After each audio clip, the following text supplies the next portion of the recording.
আসসালামু আলাইকুম। পূর্বে আমরা শুনেছিলাম যে ত্রিপুরার ডম্বুরার পানি ছেড়ে দিয়েছিল উইদাউট নোটিসে ভারত। এখন আবার শোনা যাচ্ছে না, আবার দিয়েছে ছেড়ে। তিস্তার গজলডোবা থেকে পানি ছেড়ে দিয়েছে 2 দফায় 11,000 কিউমেক পানি। কিউসেক আর কিউমেক কি জিনিস? কিউসেক হলো আপনার একটা কিউসেকের একটা একক হিসাবে ধরা হয় যে যখন কোনো প্রতি সেকেন্ডে কত ঘনমিটার পানি ছেড়ে দেওয়া হচ্ছে সেটার একক হলো কিউসেক।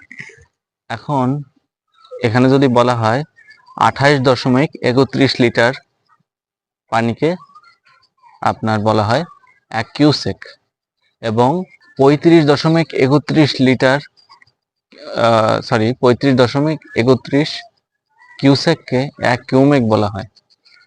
প্রকৌশলীদের হিসাব এবং প্রকৌশলীদের তথ্য অনুযায়ী ওইখানকার কেন্দ্রীয় যে প্রকৌশলী আছে তার তথ্য অনুযায়ী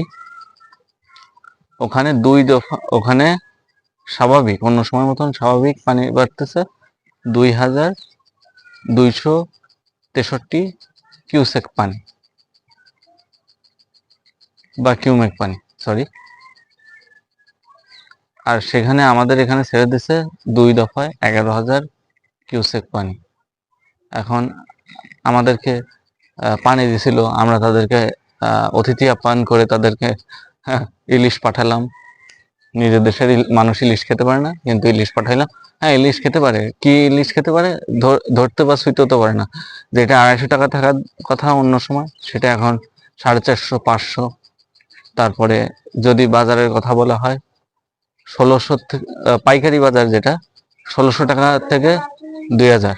পাইকারি ব্যবসার কথা যদি বলা হয়, পাইকারি ব্যবসায়ী যারা, তারাই বলে যে মাছ এবার বিক্রি হচ্ছে 1600 থেকে, মানে পাইকারি ব্যবসায়ী যারা তারাই বিক্রি করছে 1600 থেকে 2,000, এবং খুচরা যারা তারা আরো বেশিও হইতে পারে।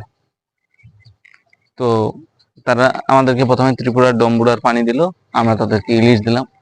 আশা করতেছি আবার এই যে পানি দিচ্ছে, আশা করতেছি যে আমাদের সরকার আবার ওয়েস্ট বেঙ্গলের মানুষ, ডক্টর আসিফ নজরুল স্যার বলছিলেন যে ওয়েস্ট বেঙ্গলের মানুষ তারা নাকি খুব ইলিশের জন্য প্রত্যাশা করছে, তাদের প্রত্যাশা রক্ষার জন্য দেয়া হয়েছিল।